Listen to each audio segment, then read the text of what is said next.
কৰি ৰাইজক আমি উপহাৰ দিব পাৰিম।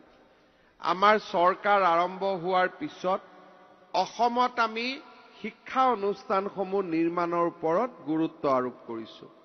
বৰ্তমানলৈকে প্ৰায় আমাৰ ৰাজ্যখনত 13খন মেডিকেল কলেজ 12খন মেডিকেল কলেজ আমি নিৰ্মাণ কৰি শেষ কৰিলোঁ। তাৰ 3খন পুৰণা আছিলে।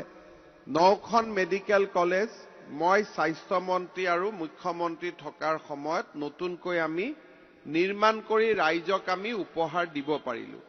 এইবাৰ আমি তিনিচুকীয়াতো আৰু এখন মেডিকেল কলেজ আৰম্ভ কৰিম। তাৰমানে আমাৰ 13খন মেডিকেল কলেজ হ'ব।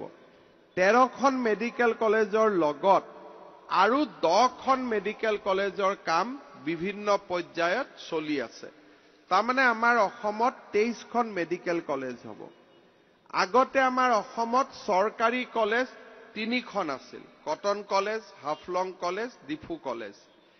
এতিয়া আমাৰ চৰকাৰী কলেজ 16খন হ'ল আৰু 20খনৰ নিৰ্মাণৰ কাম চলি আছে আৰু 10খনৰ নিৰ্মাণৰ কাম আমি ফেব্ৰুৱাৰী মাহত আৰম্ভ কৰিম। অসমত বিশ্ববিদ্যালয় আমি 6খন যোৱা 5 বছৰত আমি কাৰ্যক্ৰম কৰিলোঁ আৰু এই বছৰ আমি 8খন নতুন বিশ্ববিদ্যালয় স্থাপন কৰিম।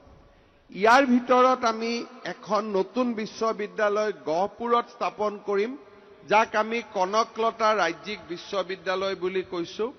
সেই বিশ্ববিদ্যালয়খন আমি এটা নতুন দিনৰ আমি বিশ্ববিদ্যালয় নিৰ্মাণ কৰিব খুজিছোঁ, য'ত political science, sociology, economics, philosophy তাৰ শিক্ষা থাকিব, কিন্তু আটাইতকৈ গুৰুত্ব দিয়া হ'ব artificial intelligence, machine learning, augmented reality, এই ধৰণৰ নতুন প্ৰযুক্তিৰ লগত জড়িত যিবিলাক পাঠ্যক্ৰম আছে সেইবিলাক আমি গহপুৰৰ কনকলতা ৰাজ্যিক বিশ্ববিদ্যালয়ত আমি আৰম্ভ কৰিম। তাৰ ফলত তেজপুৰ বিশ্ববিদ্যালয়ৰ দৰে এটা সমকক্ষ কেম্পাছ আমি গহপুৰত লাভ কৰিম।